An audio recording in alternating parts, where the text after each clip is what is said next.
Greetings, fellow slinging agents in the wild. It's your trusted liaison, Brian, welcoming you back once again to the show. And I have for you a raw intro to go with the raw after action report for this latest season, Acquired Taste. But before we begin, of course, we've got some comments, or actually a comment, and it's kind of a big one. It's from our good listener, Balint Babos, who says, "Oh, and another thing, I want to ask you, would it be possible to make a separate session or squeeze in one of the epilogues, the summary of the overarching background story? I have a feeling that you, Brian, are cooking something big in the background, and it would be good even for your players to see all the hinted infos together regarding the organization, Heisenberg, and many more. Also, do you think it would be possible to get a small introduction from the characters from the players for new listeners so they would know who the players and the characters are? Thanks a lot in advance. Keep up the good work." Well, breaking this down, let's take the back half of this. I have no problem getting the players to give their intro on their characters. In fact, that'd be kind of cool. It's been a while since Sammy and Tone Dog and Junior and Chris had all got together and gave a little background on their characters, and we could even probably put something in there for Heisenberg. As far as the other part for the overarching story, I'm not going to release anything like that just yet because I want to pay off the listeners that are following us over time, because this is one of those things where I have this story that's been brewing for a couple of years, and I really want to make sure that as these things are dropping and you start learning about the agency and Heisenberg and where this is all going and how it's developing and how the individual characters themselves are interacting with the story, I don't want to give any of that away, so when you finally see what's going on, it'll really look cool. Also, one of the things that we have is I'll give you this, drop this little hint for you, is that we've got this overarching thing that's going on that will be on a 5-year plan. Now, obviously, in game terms, you're not going to see 5 years. It could be longer, it could be less, but you'll see as that starts to get dropped. Also, after this after action report, we do have the epilogue, and the epilogue is in 2 episodes, and that'll give you some more hints there, Balin. That'll kind of be dropping of what's going on. So hopefully that answers some of your questions, and we can keep running with that. So I'll tell you what, let's warm up our eyes and top off our glass as Roll the Hard 20 presents our after action report for our latest season, Acquired Taste. Thank everybody for listening. Please pass on word of mouth and enjoy this episode. Take care.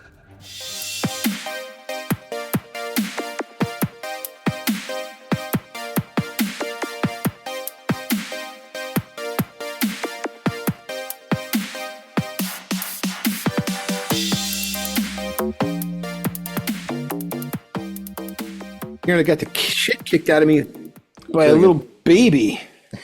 Fucking angry fetus, man. It was 5 feet tall by the time like 2 rounds went by, so you didn't get beat up by a baby for too long. Dude, that thing was growing.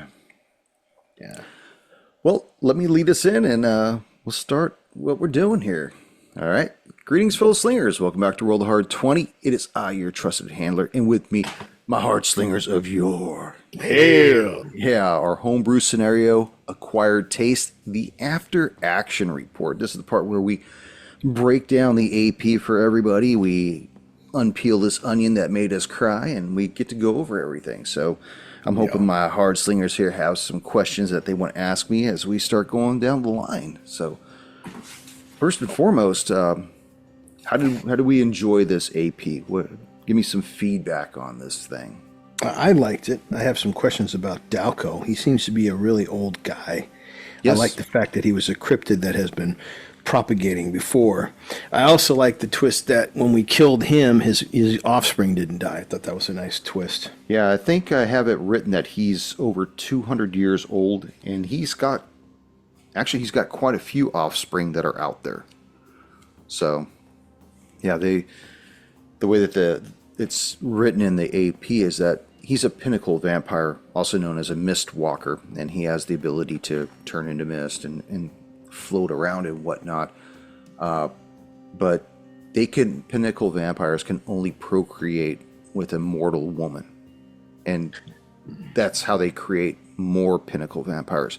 Now, they could turn anybody into a drone, then that's kind of like what I wanted to get into with what happened to Jules and everything else, and how we unwind what went on with Dalka and Celeste Kincaid and Owen Kincaid and everything. So basically, we had you guys showing up to meet with the medical examiner in Providence, Rhode Island, because of this boy's death and the strange way in which he died. So, would there be a story in if the vampire bit a werewolf and vice versa? I don't see why there couldn't be. I mean, if you I sure. know there could be. The question is, how plausible would it be? I mean, the movie Underworld did that, and it turned in. They had some vampire werewolf hybrid that looked like shit and a bunch of CGI. But the idea has always struck me. And so now that we have a higher budget, though.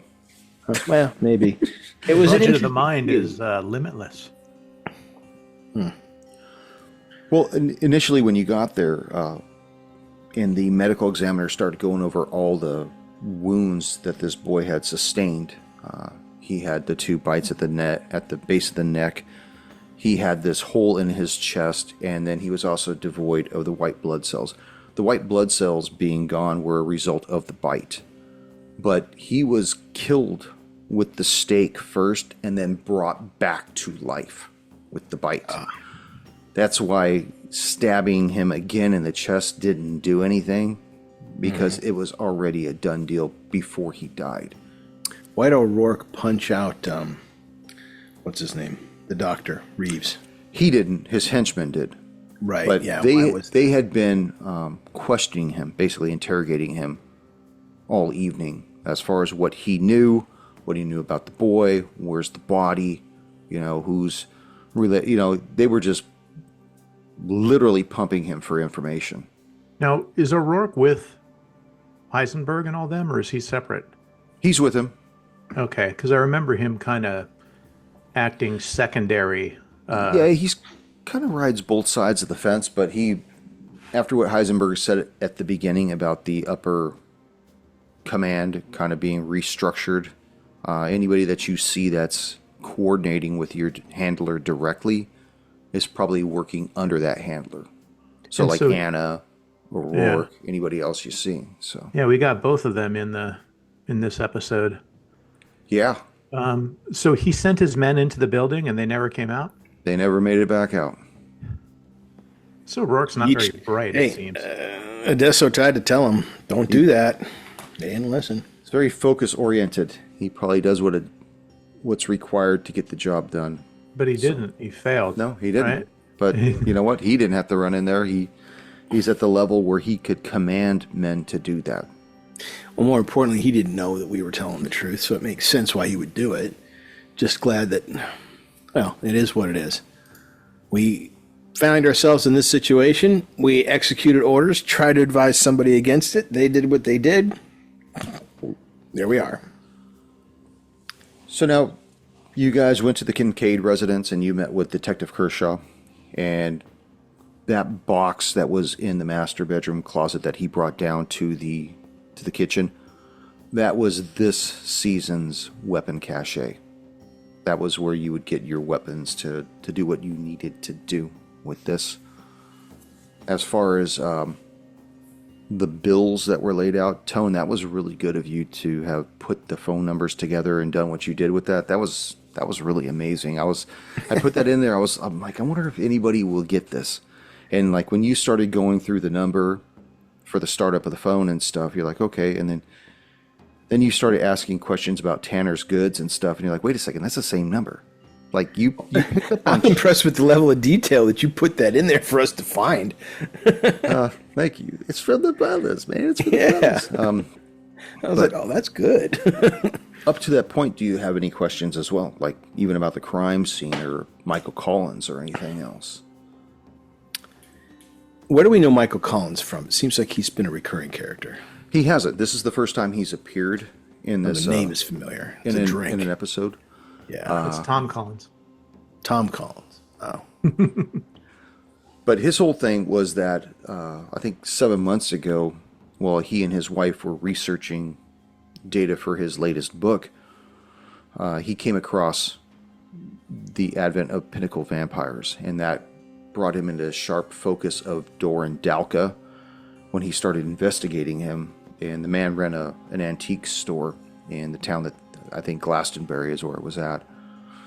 And because he was renting a room at a hotel or a motel or whatever, it wasn't his property.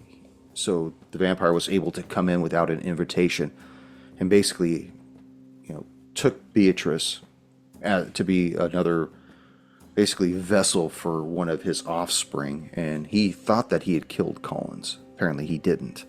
So when Collins had come back alive or been resuscitated or whatever, he made it his focus to try to find Dalka no matter where he was at. And this is what led him to Providence, Rhode Island. But it wasn't until what had happened at the Kincaid residence that he got onto it.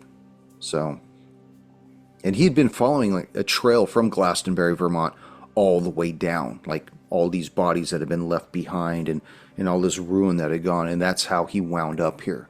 So he was just waiting for something to happen. Cool. Yeah. And we don't know we know what happened, I think, to Beatrice, but we don't know where she is or. She's probably dead. Once he said that she had fathered a child. Yeah, they give birth and die. Right? Yeah, they die because they don't just come out like a normal birth. They come through the chest. So even though Odesso had killed Celeste, all that did was just make it. I mean, she was already at the end of her trimester, and she'd only been with him like a few hours. That's how fast they gestate. Like within hours, they're out and ready to move through the world. Yeah, that's what I was wondering, because it's like if she was pregnant to begin with and then the vampire whammies them and makes it his baby, I was like, oh, maybe Owen had impregnated her and, all that. But if it's like he just took her and then boom, 20 minutes later, she's got twins. Yeah, and the thing about Owen with his kids is that after Ernest had died, he was so beside himself with grief and anger that Jules suffered for that. Like the neglect of the father, the not being raised, anything. So he was ripe for Dalka to come in and take over. And so it's written that when Dalka came to the residence while Owen was gone, Jules opened the door, and then he was attacked by Dalka. And the object that he stabbed him with was one of those canes that was at the residence, at the estate. That the broken off canes. Yeah, that you saw at the base of the staircase. That was what he used. So, and it broke off. And, clever. Yeah, so, and then she came with him. Like, I knew that was one of those things, Sam, where I was telling you, yeah, once you see what happens at the end, you'll be like, this fucking broad, she sold out everybody just to do this. Well, she thought she could, what is that called? Monkey branched. And this time she just bat flapped to a different level. Yep. Well, yeah. Well, there's that. Vampirgamy. Hypergamy. Yeah. Vampirgamy. Vampirgamy. Yeah. So, yeah. Keep going, brother. Well, no, I didn't have anything to say other than to play off what Sam was saying. I find it interesting, although I think we need I'd like to see us do an adventure where we explore more of Sam's issues, because that would be cool. And then, or Each's issues, not so much Sam, but it's Each's issues. No, he's got issues. Yeah, what issues? Sam. Yeah. The one thing that kind of threw me at the beginning, and Each was kind of being a hard ass, was the Michael Collins guy. Game-wise, it felt like he was kind of forced on us. Like, I didn't know what to... Because normally, Each would have been like, yeah, fuck off, dude. Well, he wouldn't have said that. He would have been more polite about it. Right. Getting his coffee or something. But, but yeah, it was like, oh, okay. Because, like, he kind of came in really, really hard. And I was like, normally, I guess Each and Odesso probably wouldn't have allowed that.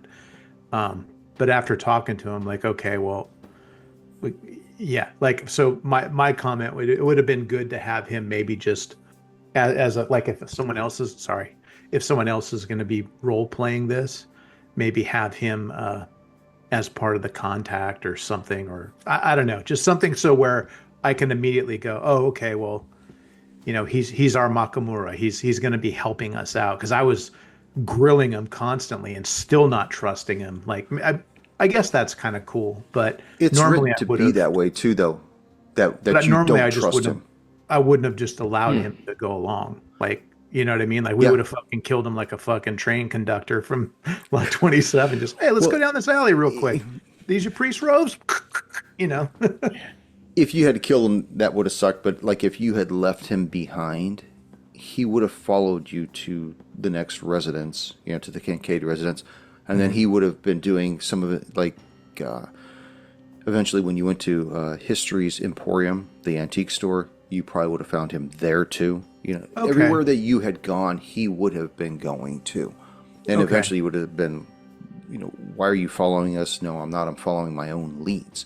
And it probably would have lent credence that this guy is a good investigator. He's getting shit handled. He's in step with us, if not maybe one step ahead. He's always there. So maybe it's a good idea to pool our ideas together and see where it leads us. Yeah. I Because he actually didn't would've- have to die. Like if you had said, no, I want you to come with us, he wouldn't have died. He would have stayed alive. Oh, he would have died. He's an NPC in one of your campaigns, bloodthirsty handler. We almost died, so Yeah. What makes him Tom special? Yeah, right. Michael Collins, But yeah, no, I actually would have. If that's the case, then I if someone's playing it, then because I was worried that by, pushing him away or something like that, because this is the first playthrough of this campaign too. Yeah. So I think maybe had he go, okay, all right, sport, I'll see you. I'll just see you later, and then we see him again and then see him again. It's like, okay, this guy's on to something, like that could have been cool too. Yeah, he's meant to be heavy-handed in inserting himself into the investigation, even to the point of where you think, is this guy the problem? Is he our problem that's keeping tabs on the investigation, or what's going on with him? Because a lot of killers, they'll insert themselves into an investigation just to see how far along the detectives are. So they know if somebody's getting too close, or they'll lend help or whatever. They're overly helpful. And I wanted him to come across like that, but he's really a guy with an axe to grind over the loss of his wife and what was done to him. So when Heisenberg reported back and told you that, hey, this guy's got some heavy medical bills because he was hospitalized a couple months back, and they're seeking him and questioning for the disappearance of his wife. So then you're like, well, is this guy really responsible for her? And then he started giving you his story as far as what had happened and everything.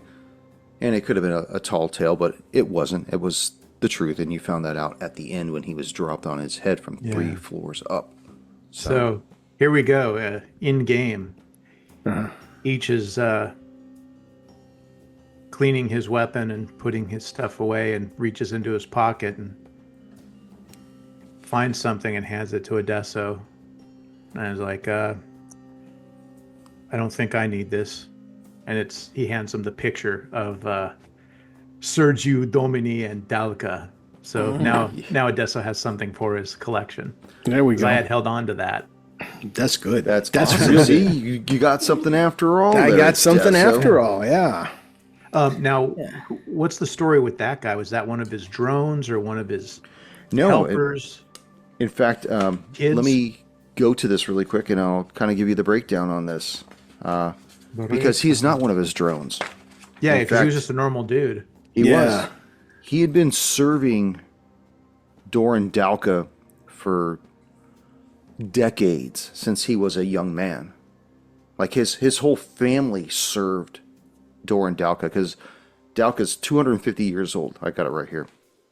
And when that picture that you had of the two, that was when they were young men, and he was servant slash ride or die kind of guy.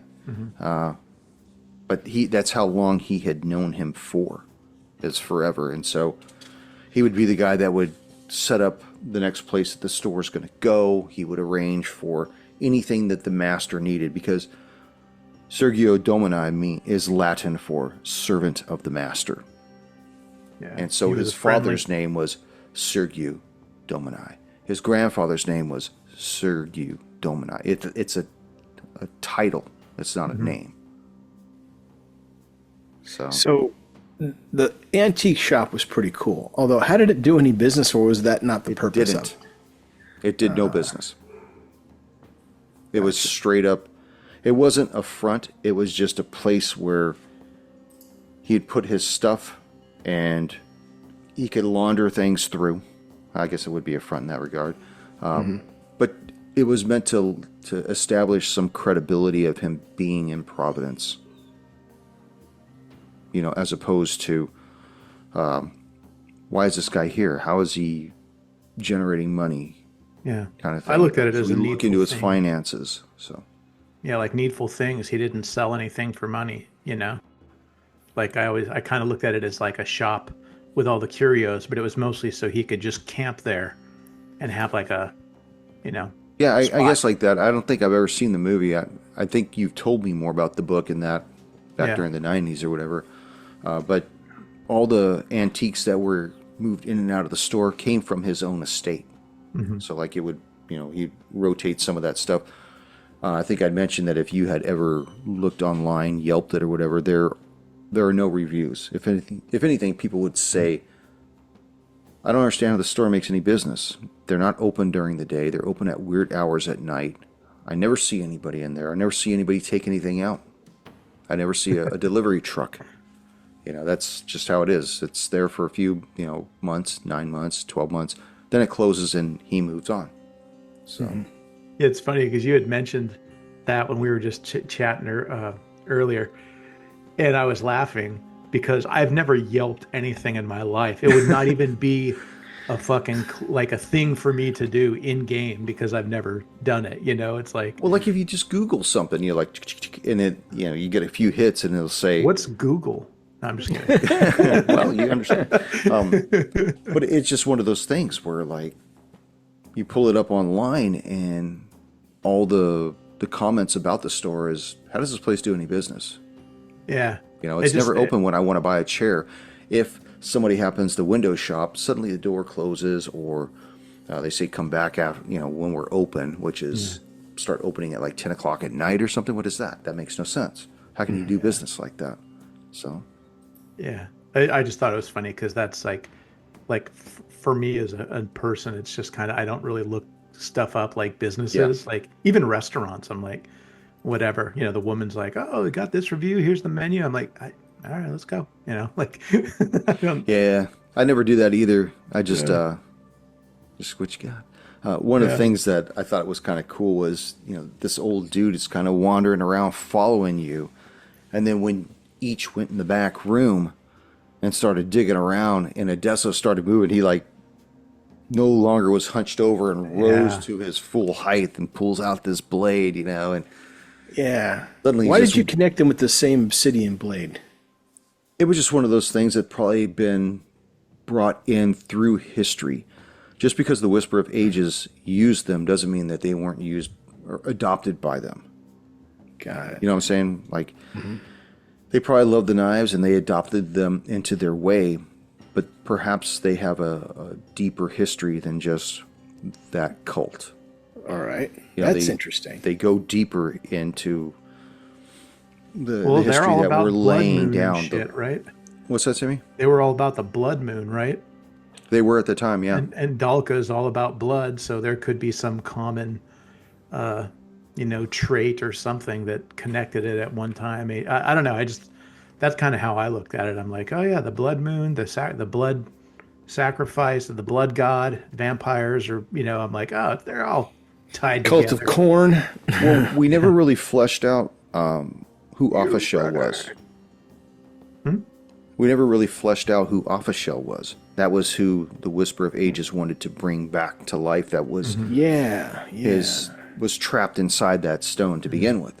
So at some point when we delve into his lore and backstory, we might see where he cross-pollinates a lot of what we've been putting together in our homebrew stuff. So Yeah, well, it's all, full moon, blood moon, lunar cycle, fucking periods, and gross, like all those witchy cranberry covens. moons, and, Yeah.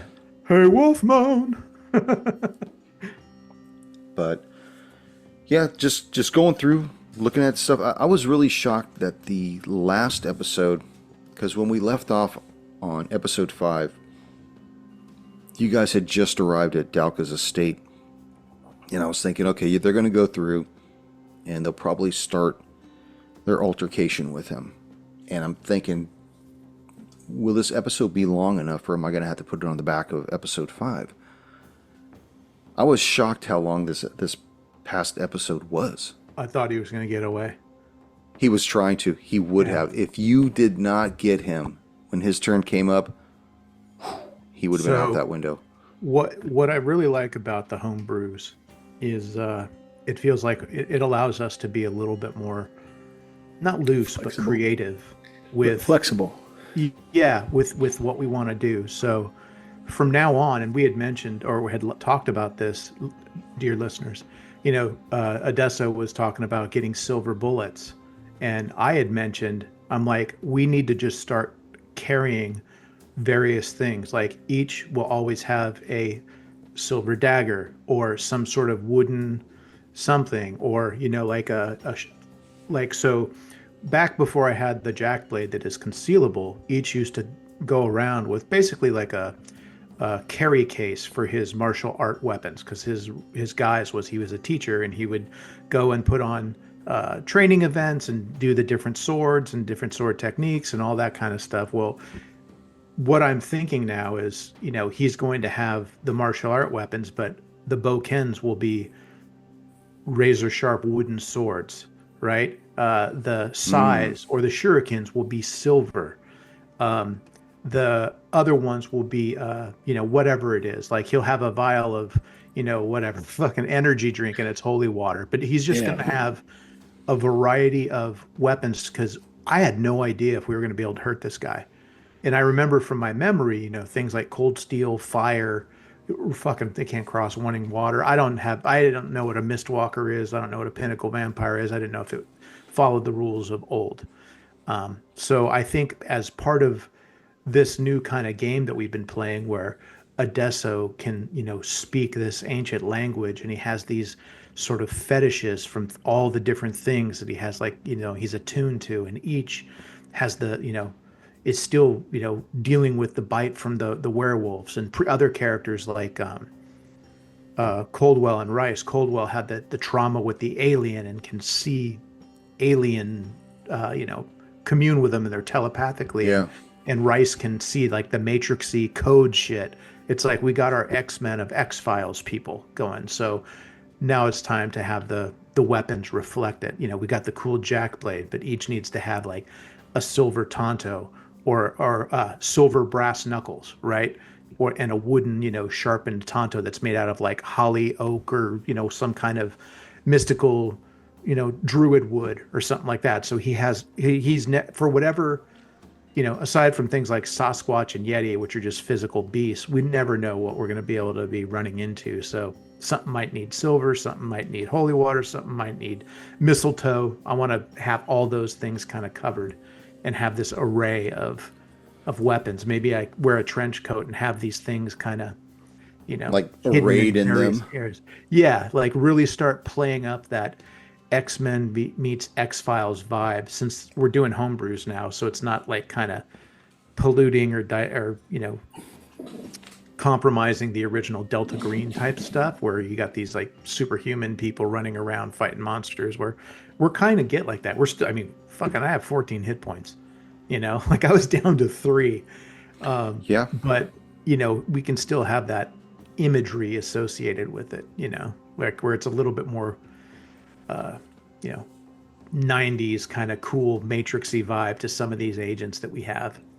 I like it when you guys get down in the points, because then it's like this shit's getting serious, because it can only go a few more rounds, because eventually somebody's going to go down, and it's looking like I'm going to go down because I only have 3 hit points left. and then you're playing the gold doubloon. And, I, as the handler, now I'm starting to roll bad, and I'm thinking, it only takes one good attack, to drain another gold doubloon. Or if you don't play it, then you're going to get it. And, we're starting to feel that rush as we're getting down to the wire. We're at the ass end of the episode, the last episode of the season, and we're in the last few minutes of it, and it's just all about... And the bad guy's trying to fly away. He's trying to get out the window.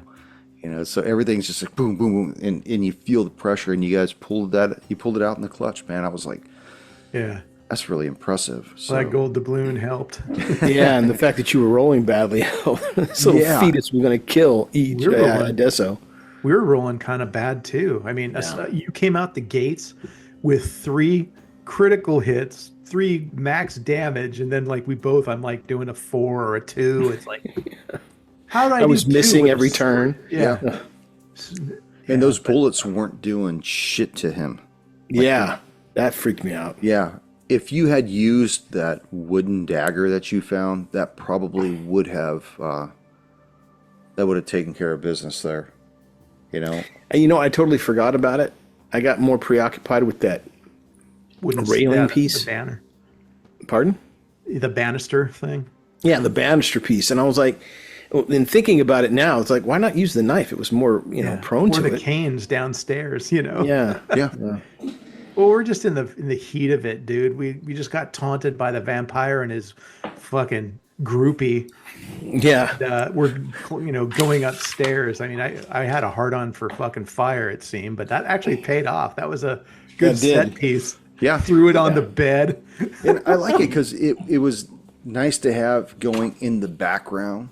Like the whole room's on fire, and is this going to be a problem? It's starting to lick the walls, starting to make its way to the ceiling, and then you have that going on while he's trying to escape, and you got her dead. And next thing you know, the offspring's out.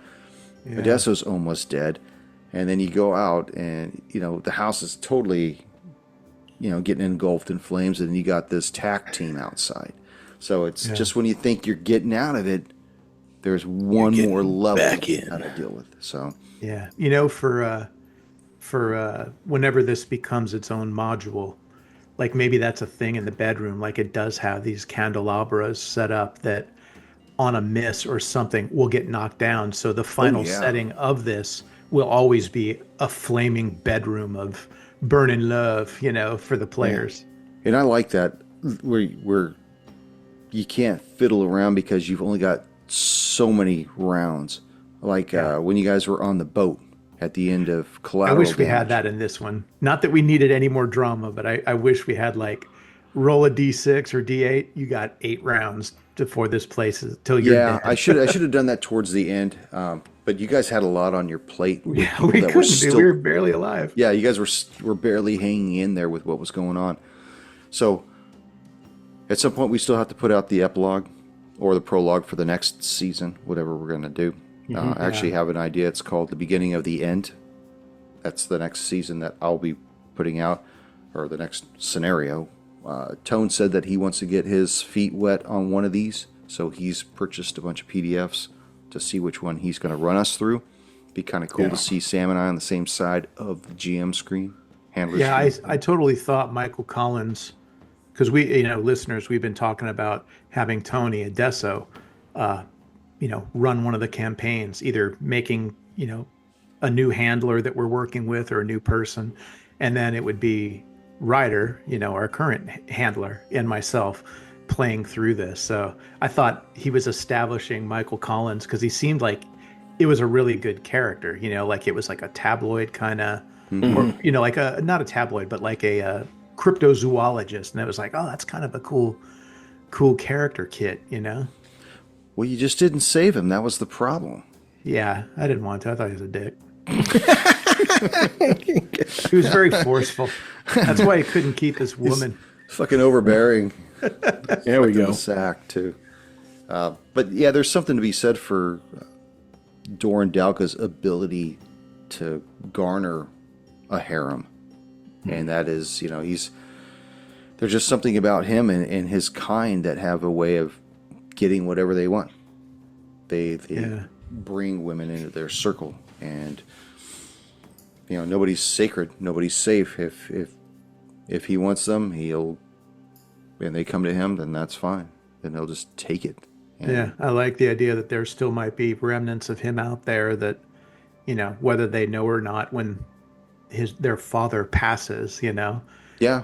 like, oh, father passed and made us stronger. Oh, and here's what we saw through his last dying vision.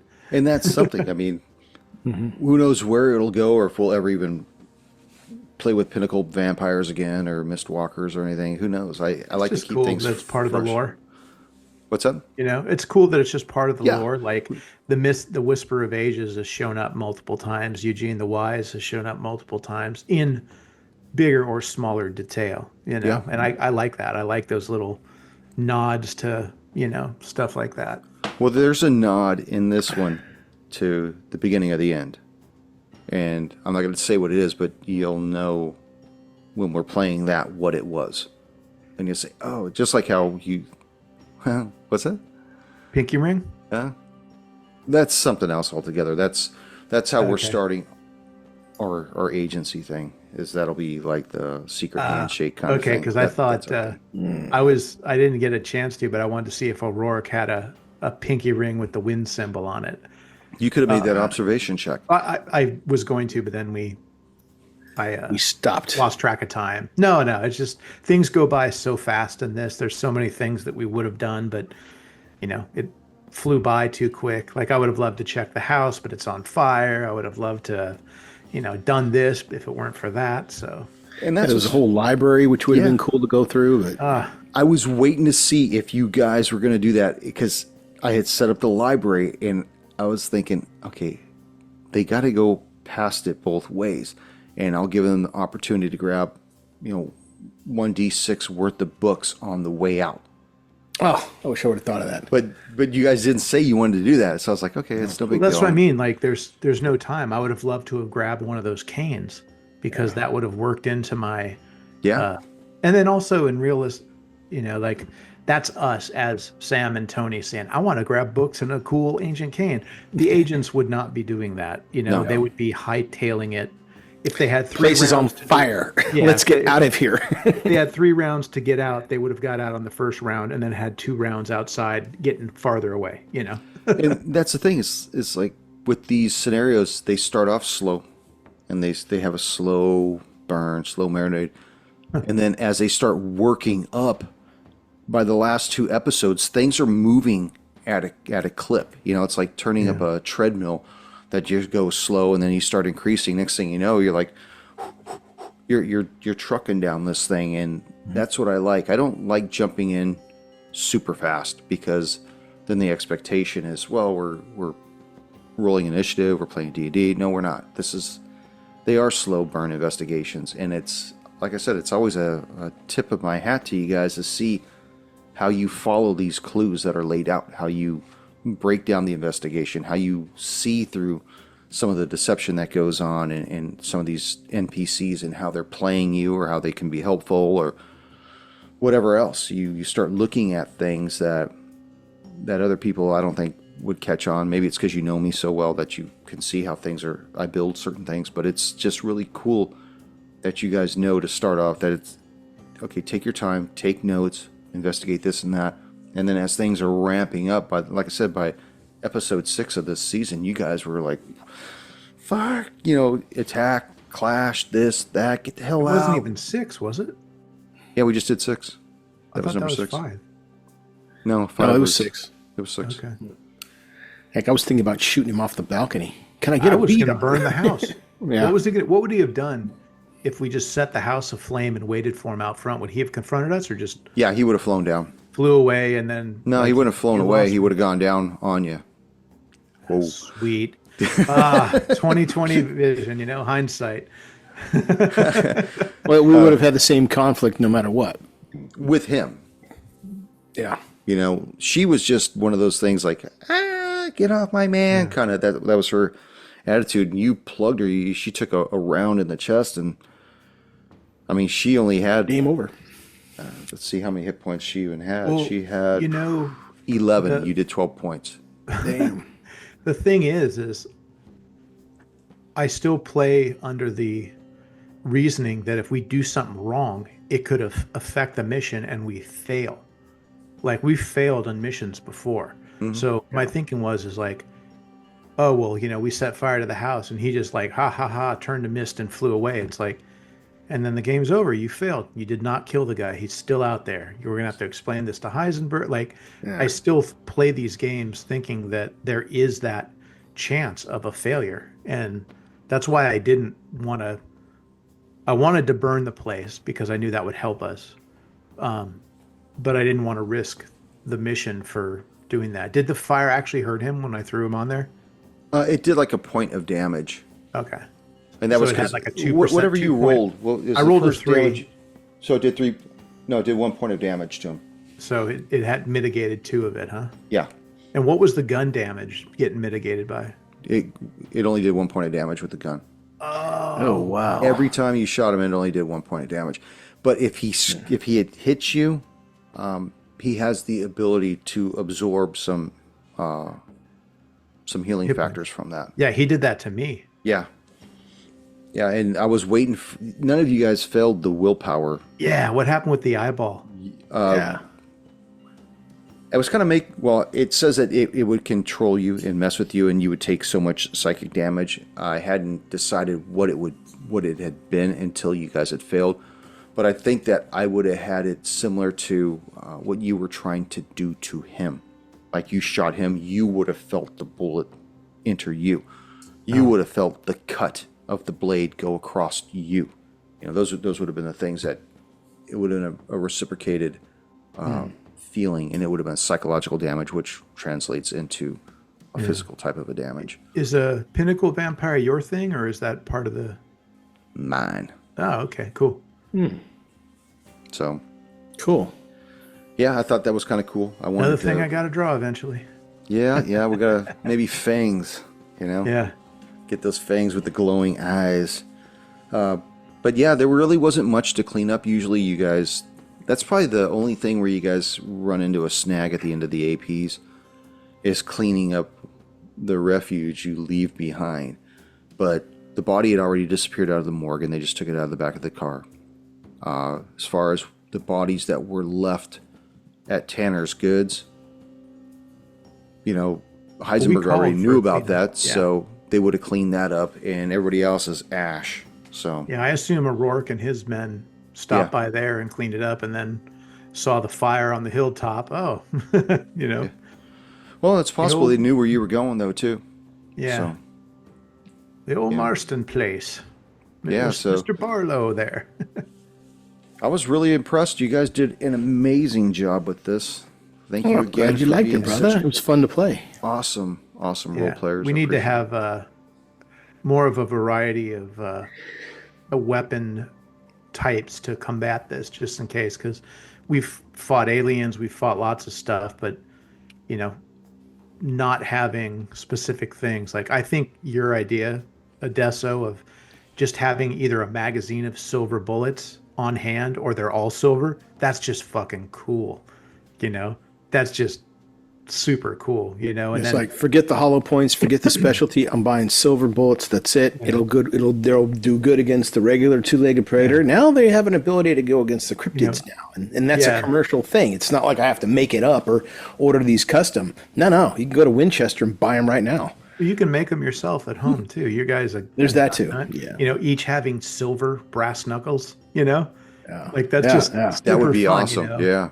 Or the ninja claws, the climbing shuko or whatever they're called, like having something like that, or just a bunch of silver rings, that he can don and things like that, or, having a silver dagger or one of a wooden tanto that's, sharpened. So it's, if he gets pulled over, what's all this? These are my martial art equipment, it's fun. It's fun for the character too. Like I could just see him opening up his, weapon cache, and it's got all the different martial art weapons, katanas and all that. One katana is a black blade. What is that? Oh, that's what you use against whatever. Just cool, comic book shit. Yeah. Not just all tech weapons. Yeah, that wood knife will be a permanent thing for Adesso.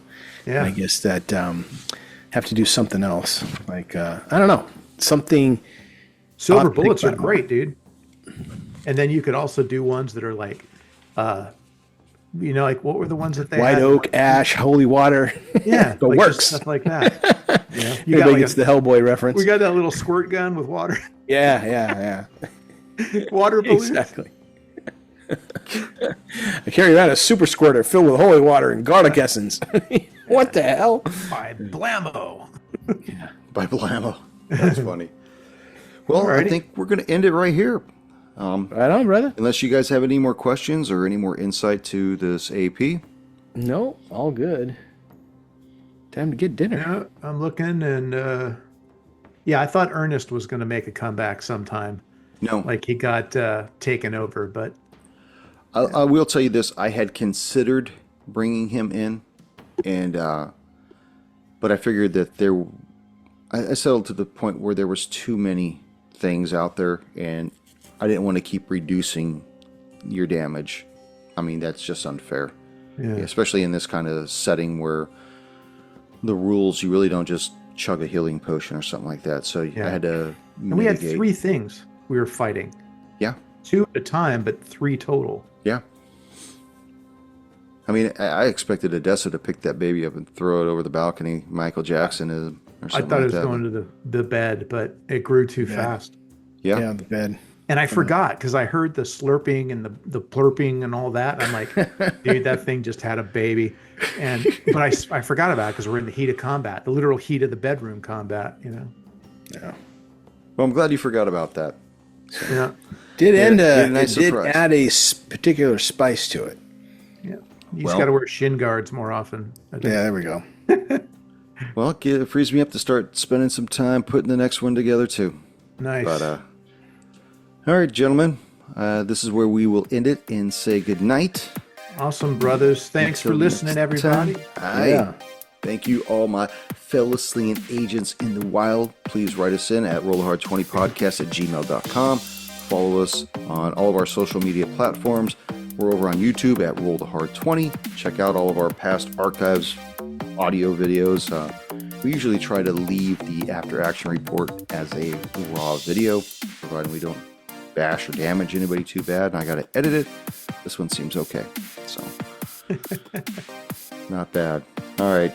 Well, take it easy. Have a good night. We'll see you next season. Cheers. Next season, keep faith. Good night.